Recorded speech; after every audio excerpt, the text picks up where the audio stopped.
Itu tuh kalau kita ngomongin masalah bully, kenapa kok mereka tega sekali merekam, ini hubungannya sama validasi diri sih. Oh Jadi iya. anak-anak itu lagi-lagi kemampuan kognitifnya itu belum berkembang.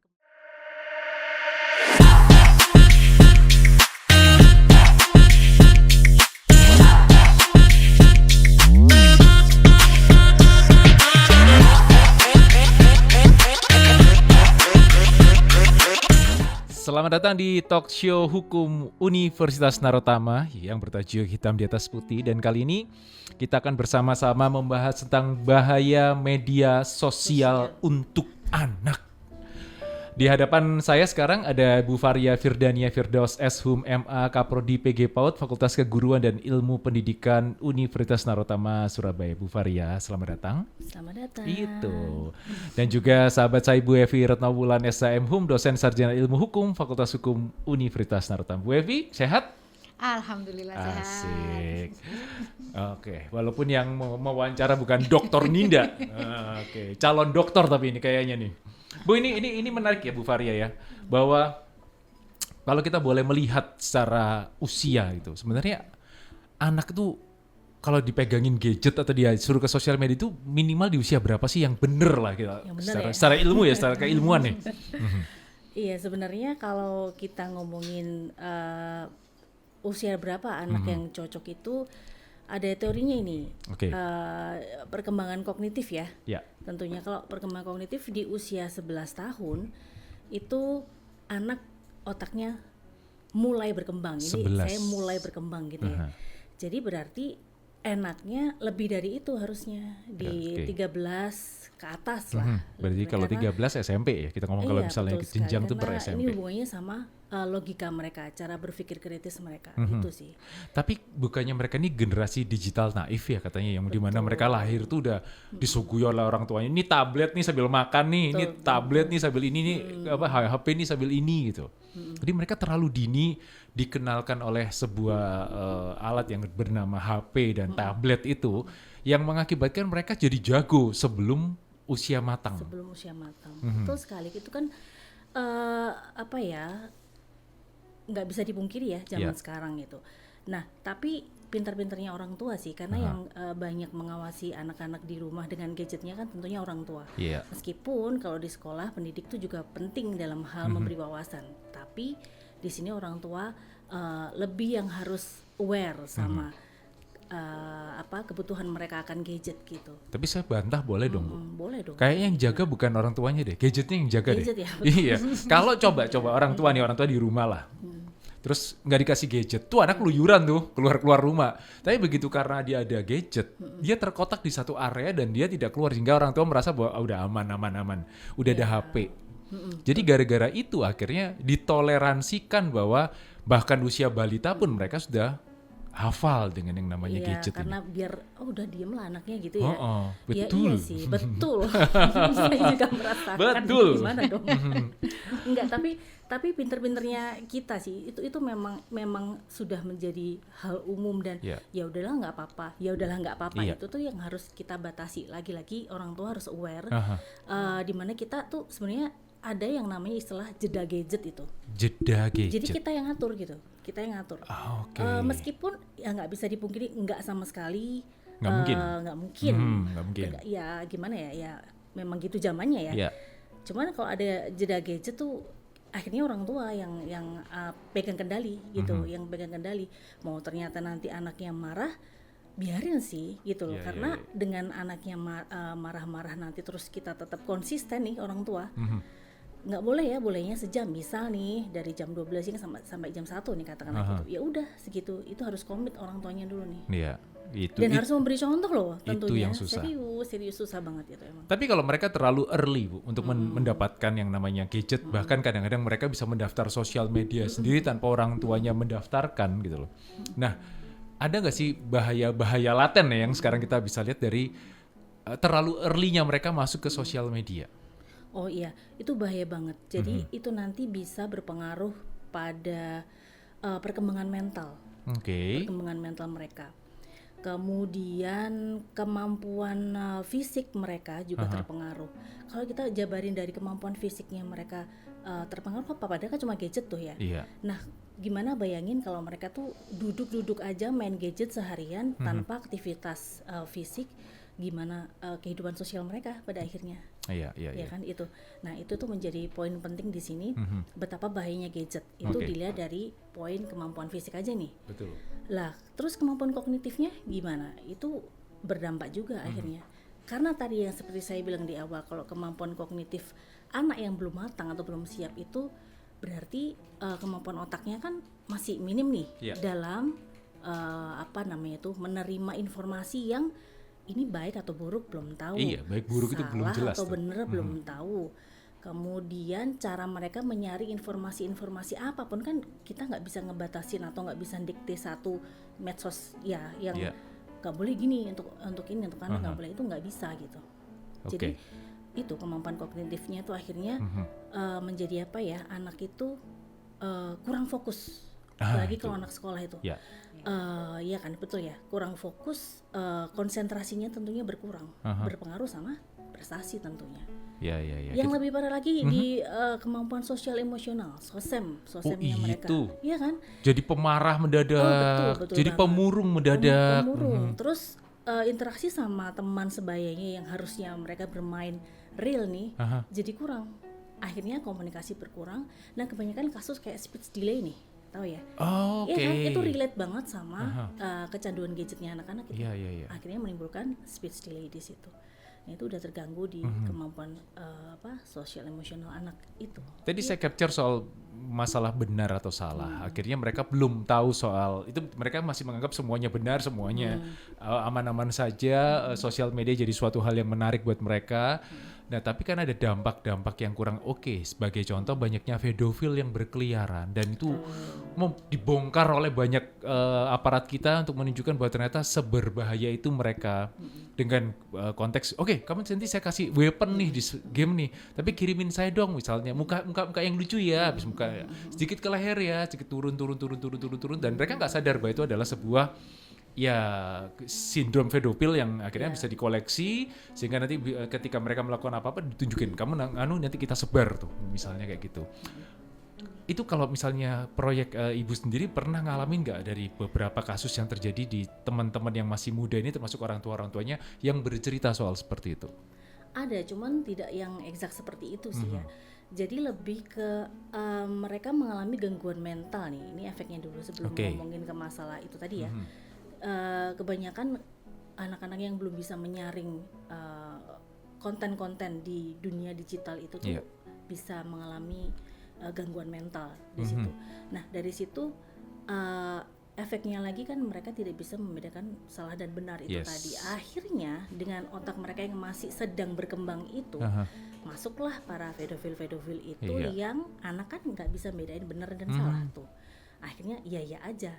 Nah, di situ akhirnya harusnya apa nih? Ada kewaspadaan digital di situ. Nah, itu kewaspadaan dibangun oleh siapa? Kita harus collab antara pendidik sama orang tua di situ. Kalau kasus realnya saya belum pernah tahu ya. Cuman kasus serem lainnya saya ada pernah sih, kayak di Jawa Barat kalau pernah tahu ya. Ini sampai gila gitu loh, sampai si remaja ini mengalami kegilaan yang sampai dilarikan ke rumah sakit jiwa. Itu separah itu. Dan sampai tidur mereka pun pakai yang gerak tangannya mereka secara nggak sadar itu. Ngerti nggak sih? Refleks yang mendadak entah kayak mencet sesuatu. Dan kebanyakan dari mereka yang gadget freak itu suka pola tidurnya nggak bisa anteng. Nah, itu dia salah satunya gangguan pola tidur. Nah, itu kan hubungannya sama kurang fokus tadi ya. Akhirnya anak tidak bisa konsentrasi juga. Nah, itu tuh sebenarnya semua musababnya itu saling berkaitan sih, erat sekali. Wow. Nah, lebih parah lagi ada pembunuhan itu. Kalau pernah dengar di Surabaya ada nggak sih driver taksi online? Nah, itu kan dibunuh juga. Demi apa? Uangnya diambil demi untuk membayar yang ada di game gitu loh. Sih kayak kan ada game-game yang berbayar. Koin-koinnya atau token-tokennya yang ada di. Nah, itu tuh efek yang serem kan dari situ. Oke, kita lagi membahas tentang bahaya media sosial untuk anak dan kita lagi ada di TikTok kita @klikfmsb. Mau tanya-tanya boleh silahkan di TikTok chat boleh. Kalau misalnya pengen lebih rahasia tanpa terekspos nama, kita tidak akan menyebut nama, silahkan 082297971005 082297971005. Oke, Bu Evi, kalau sekarang kita geser ke secara hukum nih. Aduh, anak dalam peraturan perundang-undangan nih dikategorikan seperti apa nih, Bu? Nah, kalau di dalam peraturan perundang-undangan sebenarnya ada beberapa ya. Jadi KUHP kita mengatur, Undang-Undang ITE juga mengatur. Cuman kalau ini kan pembahasannya di medsos ya. Di BW juga mengatur, tergantung konteksnya. Jadi kalau di pidana di Undang-Undang ITE itu diatur itu 12 ya. Jadi ada Undang-Undang Perlindungan Anak juga terutama. Nah, kalau anak yang bisa dimintain pertanggungjawaban itu 12 dan di bawah 18. Itu. Nah, di 0 sampai bahkan dalam kandungan pun itu dilindungi. Anak itu dilindungi. Jadi anak menurut Undang-Undang Perlindungan Anak itu ya dilindungi 0 sampai di bawah 18 tahun. Cuman kalau pertanggungjawaban pidananya itu 12 sampai 18 itu bisa, tetapi itu juga nanti kalau pertanggungjawaban itu diarahkan bukan penjara ya, jadi modelnya itu dimintain pertanggungjawaban pembinaan, tindakan atau pembinaan. Jadi pertanggungjawabannya itu nanti sebisa mungkin kalau karena ini anak ya, anak ya, jadi diarahkan di proses diversi. Jadi proses diversi itu ya di luar peradilan, proses peradilan pidana. Nah, seperti itu kalau untuk anak. Tapi nanti kalau misalnya pertanggungjawabannya nih ya masih di bawah 21 tahun, itu masih tetap diupayakan untuk ini diversi ya. Tapi nanti kalau udah di atas itu kembali ke ini ya, dewasa ya. Bentuk pertanggungjawabannya pun beda kalau di sanksinya. Sanksinya itu kalau untuk anak itu dikurangi 1/2. Kurangi 1/2 itu pertanggungjawabannya. Jadi kenapa kok anak yang di bawah 12 tahun itu belum bisa, itu nanti dikembalikan ke orang tua. Macam-macam nanti bisa diberi tindakan, pembinaan atau kerjasama dengan lembaga kesejahteraan sosial. Jadi istilahnya bukan dihukum tapi kayak direhabilitasi istilahnya. Seperti itu. Tapi kalau kita lihat dari sini ke sini, Bu, ini fair kita baca bahwa ternyata kejahatan anak ini semakin lama semakin kayak dewasa loh. Udah nggak aturannya yang kayak anak-anak lagi nih, udah mereka kalau membuli dan melakukan tindakan untuk menutupi kekerasan mereka itu sudah profesional kayak film-film tuh, padahal masih under 18 tahun. Iya, memang seiring dengan perkembangan zaman ya. Karena kalau misalnya tetap ya ada ya, jadi proses diversi itu nanti juga ada batasan ya, di bawah ancamannya ya, ancaman pidananya itu di bawah 7 tahun. Itu masih bisa, tapi kalau udah di atas itu lah nanti mungkin akan ada kebijakan-kebijakan lain ya nanti diarahkan. Jadi karena anak ya, masih anak-anak ini kan ya, karena mungkin berbagai macam ini ya, karena anak kan juga belum tahu ya apa yang dilakukan. Tapi kalau udah di bawah mungkin 16, 17 itu kan juga tadi udah dijelaskan ya, mungkin perkembangannya dan ininya pemikirannya udah di atas usia 12 tahun ya, kemampuan daya pikirnya itu. Cuman kalau untuk kejahatan pembunuhan misal ya, pembunuhan itu pun juga nanti diarahkan kembali ke proses diversi ya kalau untuk ini ya. Nah itu. Tapi di proses diversi itu nanti intinya di luar peradilan nanti mengutamakan restorasi justice. Jadi para orang korban, terus anak yang berkonflik dengan hukum, itu nanti duduk bareng menyelesaikan bagaimana nih nanti bentuk ganti kerugiannya. Seperti itu. Sepertinya dulu itu juga pernah ada ya kasus ya, salah satu anaknya artis gitu sampai mengakibatkan ini ya meninggal ya. Itu pun juga orang tuanya bahkan sampai sekarang ya itu masih tetap bertanggung jawab berurusan untuk memberikan menyekolahkan seperti itu ya, anak-anaknya yang karena dirugikan kan. Yang ditubruk itu tidak meninggal ya, dan itu tidak bisa bertanggung. Akhirnya anak kan masih ini ya, orang tuanya yang membiayai ini anak yang berkonflik dengan hukum itu. Karena kalau kita ngomong soal fair nggak fair itu kadang-kadang ketika mereka melakukan terus orang nggak fair nih kalau cuman anak berhadapan dengan hukum nih. Dan akhirnya yang adalah berdasarkan feeling dan intuisi dari masing-masing pihak untuk menentukan seberapa berat mereka harus kalau misalnya yang lagi dengerin kita di 100,5 FM atau mungkin di TikTok @klikfmsb, kita makin tahu bahwa semakin kesini anak yang terpapar oleh media sosial termasuk juga oleh gadget itu semakin hari semakin, maaf kata buat kita orang-orang yang sudah dewasa, semakin mengerikan gitu. Nah, Bu Faria mungkin bisa cerita juga soal masalah bully. Ini udah nggak masuk di nalar saya kalau kita lihat, karena apa? Video itu tiap hari ada tuh muncul tuh anak, bahkan nggak cuma laki, perempuan juga melakukan hal yang sama. Dan yang aneh adalah kenapa mereka melakukan dan mereka rekam gitu loh. Mereka lupa bahwa jejak digital itu kan tidak pernah bisa terhapus. Sekali terupload, wah itu udah seperti itu. Nah, ini kenapa kok mereka semakin kesini kayak semakin, maaf kata kalau katanya, semakin beringas, terutama soal bully ini. Dulu kalau kita ngeci kan cuma fisik, item-tem. Tidak pernah lebih dari itu. Paling manggil nama orang tua, kalau kita bisa buka rapotnya nih. Tapi kalau sekarang, physically mengerikan loh Bu. Betul. Karena cyber lebih mengerikan ternyata daripada yang bully konvensional gitu. Yes. Betul. Nah itu tuh kalau kita ngomongin masalah bully, kenapa kok mereka tega sekali merekam, ini hubungannya sama validasi diri sih. Jadi anak-anak itu lagi-lagi kemampuan kognitifnya itu belum berkembang kalau yang kita ngomongin zona umur aman itu tadi ya, karena berpikir kritisnya juga belum terlatih. Di situ anak itu juga, anak-anak umur sekian yang di bawah 13 tahun itu yang belum layak itu tuh memiliki keinginan untuk divalidasi luar gitu loh. Jadi happy nih kalau udah ngerekam, ini dari akunku nih, viral, happy dia dapat like banyak tanpa mempedulikan resiko pada anak yang dibully itu. Kita ngelihat semua nih. Nah itu tuh karena mereka butuh validasi lebih dari kita. Nah harusnya lagi-lagi kita harus membuat mereka sadar, anak-anak itu bahwa cukup dirimu yang memvalidasi dirimu sendiri, jangan dari luar gitu. Bahwa kamu cukup dengan dirimu, dengan segala prestasimu, jangan butuh validasi dari luar, apalagi hal-hal negatif sampai diupload. Nah itu tuh memang perlu koordinasi ya, collab-nya antara pendidik dan orang tua itu sangat penting. Itu sih menurut saya. Apakah ini juga masalah faktor ekonomi ya yang mengakibatkan dulu mungkin cuma ayah yang bekerja cukup, sekarang terpaksa dua-duanya harus bekerja demi untuk bisa memenuhi kebutuhan pendidikan anak segala macam, akhirnya anak sendiri tanpa pengawasan dan akhirnya dia mencari pendidikannya melalui tontonan-tontonan yang mereka tonton. Mereka nyaman gitu ya. Iya, dan mereka merasa asik nih kayak ini.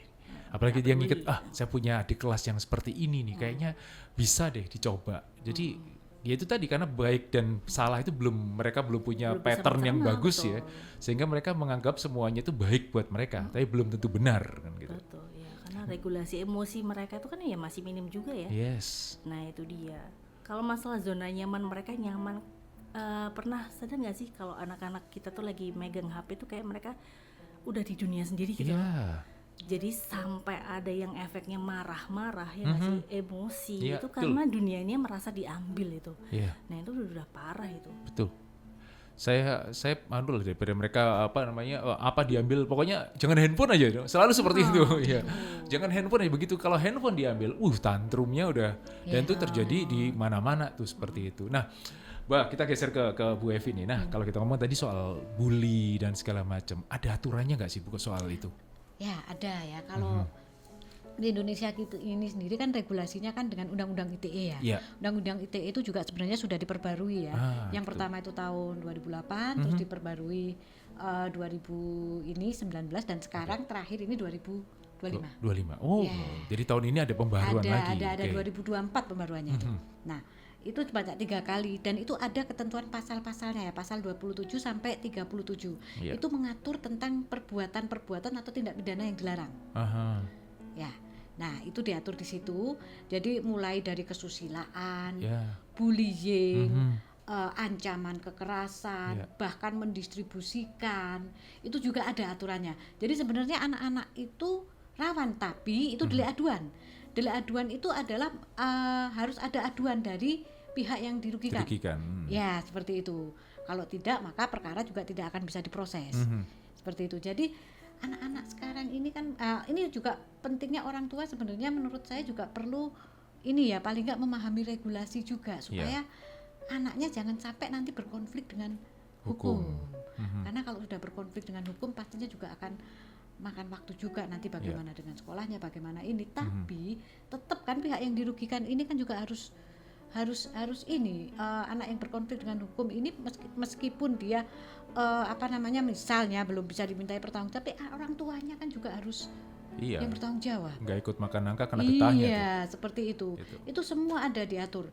Ancaman sanksinya juga, kesusilaan, bahkan kalau di medsos-medsos itu ya, bullying itu saya kira juga marak loh itu. Cuman mungkin itu kan bahkan mungkin yang dibully itu kan juga mungkin ini apakah kalau mengadukan bagaimana? Nah itu dia jalurnya kan? Kemana nih kalau misalnya kejadian seperti ini itu? Jalurnya mengadukannya kalau misalnya masih di bawah 16 tahun itu kayaknya harus orang tuanya perlu dengan bantuan orang untuk mengadukan. Jadi delik aduan adalah orang tua ya? Iya betul.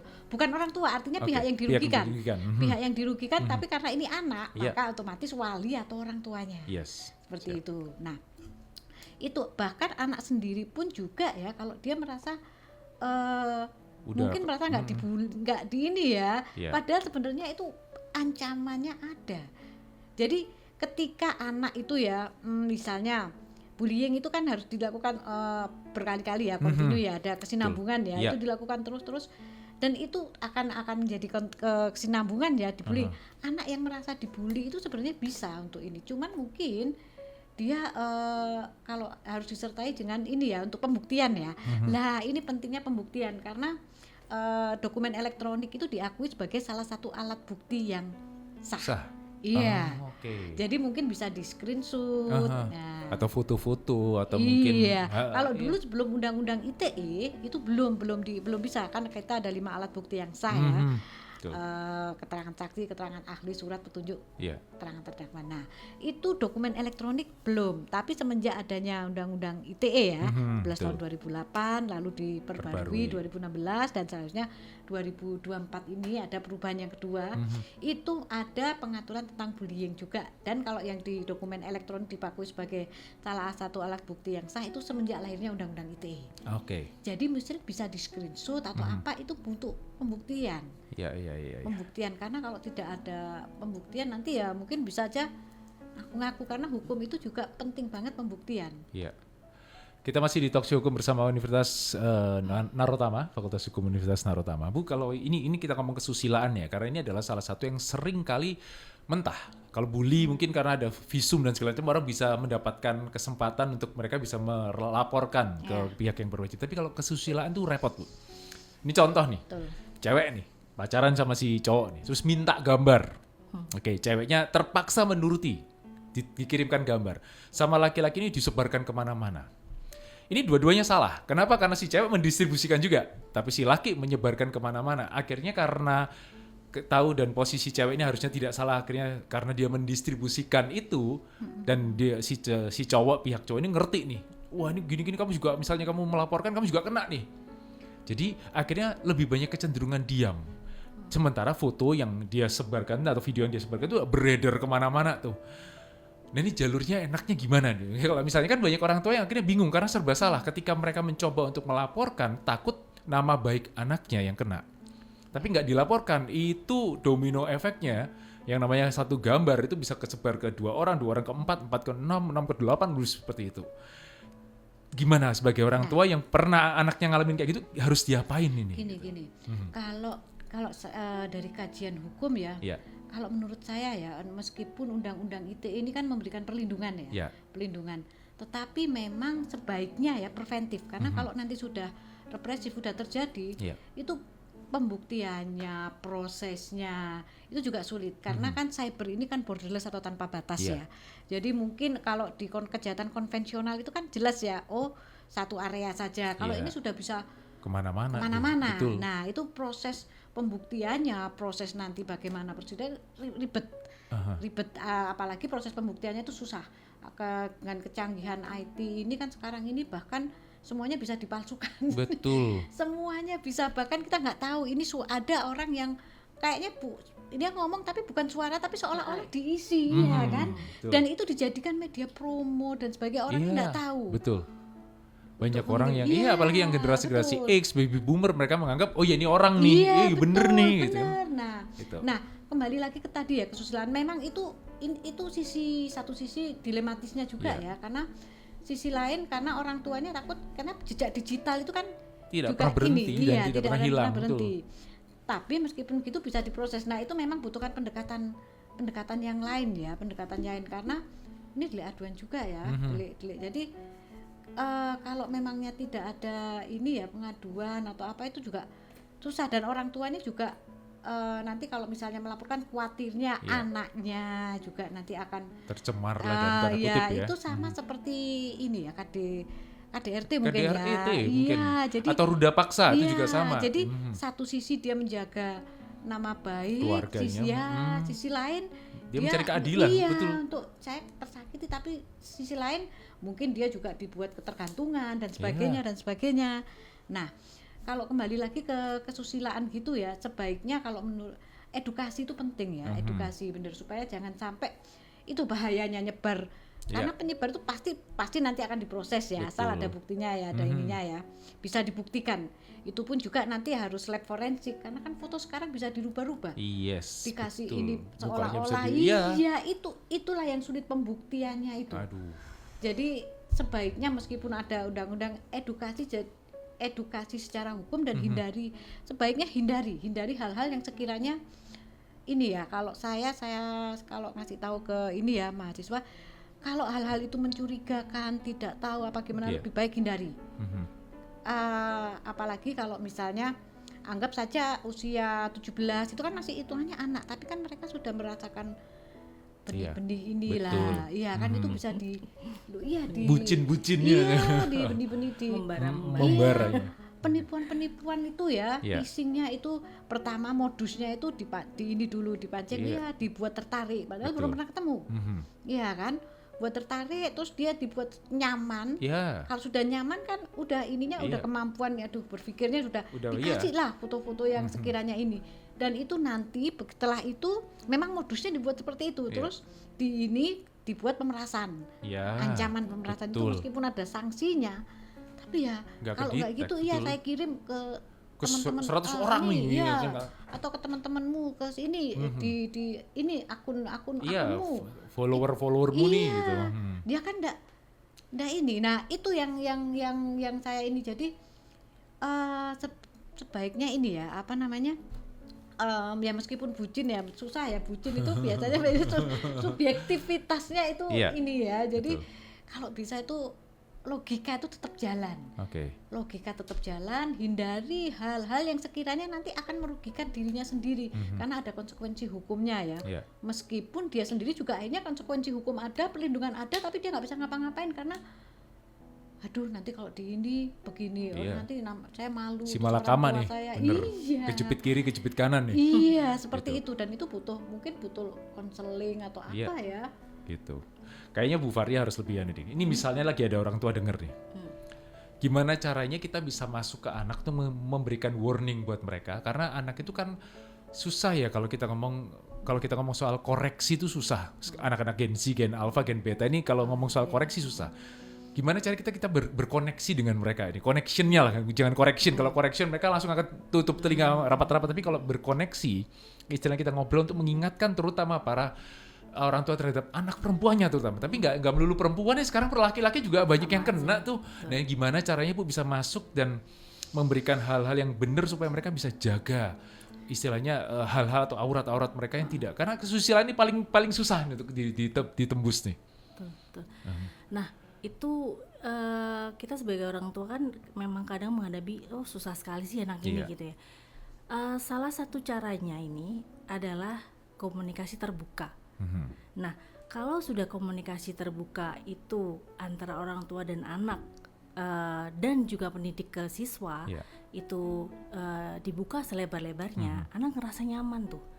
Nah, kalau sudah nyaman, apapun yang diomongkan itu pasti akan didengerin sih. Jadi kalau ngomongin antara anak sama orang sampai Z dimarahin itu. Koreksi kan istilahnya, kita koreksi gitu. Betul. Jadi kita harus menyelam dulu di kehidupan anak. Terus apa sih, kenapa kok begini sih, kenapa kamu misal nih kalau tadi kasusnya yang sama Bu Evi tadi ya, kenapa kamu suka sama cowok ini atau cewek ini, apa kelebihannya, jadi digali terus kita layaknya teman. Nah di situ tuh komunikasi terbuka kan ada. Nah dari situ kita bisa memberi masukan-masukan selayaknya teman, karena anak itu pasti mau ceritanya sama temen nggak sih sekarang ini daripada sama emak bapaknya sendiri. Betul. Kan. Nah karena apa? Karena mereka kalau sama temen itu ngerasa kayak kita nih sebaya nih, seumuran.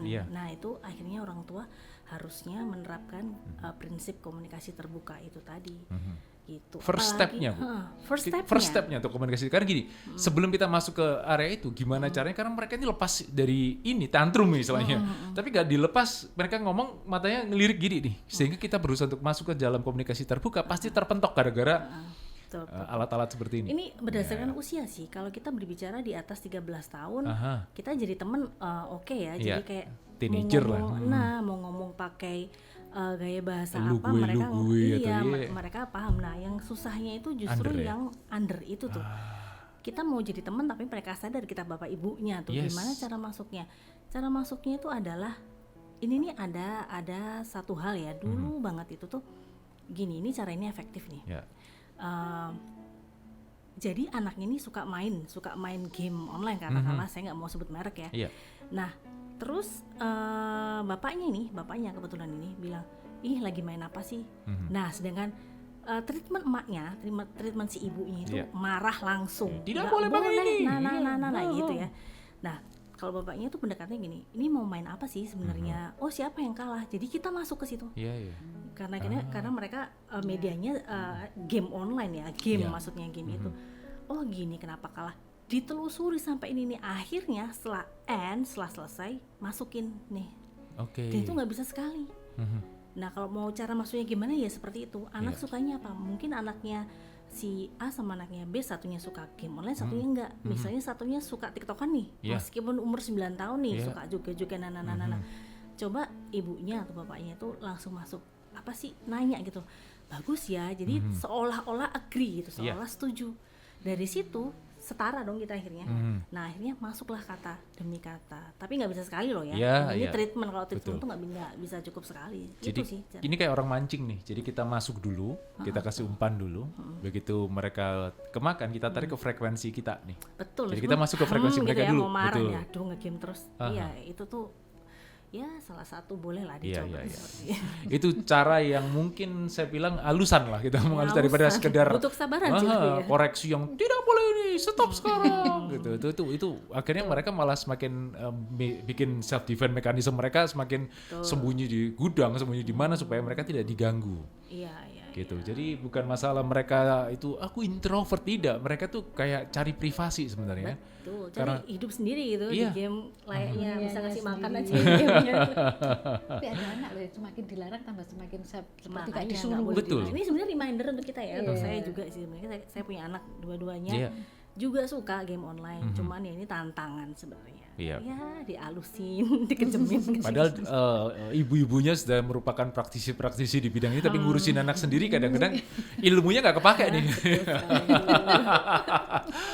Kita masih di Talk Show Hukum bersama dengan Fakultas Hukum Universitas Narotama, ada Bu Fari dan Bu Evi di sini. Bu Evi, kalau kita ngomong soal anak berkonflik dengan hukum gitu loh ya. Itu nanti ada proses juga setelah mereka menjalani dan selesai, itu ada proses rehabilitasi untuk mereka nggak? Karena ya kedepannya kan mereka masih perlu, masa depan masih panjang nih Bu. Mau daftar kerja dan segala macam, mau maaf kata biasanya pakai SKCK dan segala macam, kalau mereka pernah berkonflik berarti mereka tidak akan mendapatkan itu dengan mudah kan. Nah ini gimana caranya mereka juga bisa direhabilitasi, karena ya balik lagi mungkin ketidaktahuan mereka yang mengakibatkan mereka harus berkonflik dengan hukum. Jadi begini, kalau anak yang berkonflik dengan hukum itu kan proses ini ya, proses penjaranya atau proses penjara itu bukan terus murni penjara gitu, bukan. Jadi pastinya ada pembinaan, terus kerjasama dengan pihak yang intinya anak ini juga dibina supaya mereka juga karena anak ini kan sebenarnya dia punya hak untuk pendidikan, punya hak untuk hidup, punya hak untuk kesejahteraan, untuk mendapatkan fasilitas-fasilitasnya kan sebagai anak. Nah, ketika dia berkonflik dengan hukum, nah otomatis kan dalam hal ini sanksi atau pertanggungjawaban atau hukumannya itu pun juga bukan terus persis seperti dewasa, enggak. Itu juga ditempatkan di istilahnya itu lembaga LP anak lah istilahnya seperti itu. Itu di lembaga pelindungan kesejahteraan anak. Nah, itu ditempatkan di situ. Andai kata misalnya di kotanya atau di provinsinya atau kabupatennya itu tidak ada, itu pun juga nanti harus ditempatkan tersendiri. Oke. Nggak akan mungkin bisa di-mix dengan tahanan umum lah istilahnya seperti itu ya. Dan prosesnya itu juga di rehab, terus dikasih pembinaan supaya mereka itu juga tidak proses pertanggungjawaban. Jadi anak tetap harus bertanggung jawab ya kalau di atas 12 ini ya.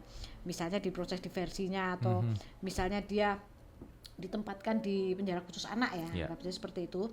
Nah, itu juga harus bukan terus prosesnya nggak beda ya dengan dewasa, itu jelas beda, pasti ada pembinaan. Nanti mungkin akan melibatkan beberapa pihak terkait ya, mungkin psikolog, agama, untuk ketumbuhan ini mentalnya, dan jadi proses rehabnya seperti itu. Jadi tetap satu sisi anak juga harus bertanggung jawab, sisi lain mereka itu jangan sampai menghilangkan masa depan mereka. Intinya itu, jadi generasi muda itu nanti kan yang mengisi bangsa ini kan juga mereka-mereka. Menuju Indonesia emas adalah mereka-mereka ini nanti yang sebagai tulang punggungnya. Dan berkonflik dengan hukum ini kan juga macam-macam lah. Itu kan anak ini kan penanganannya pasti beda.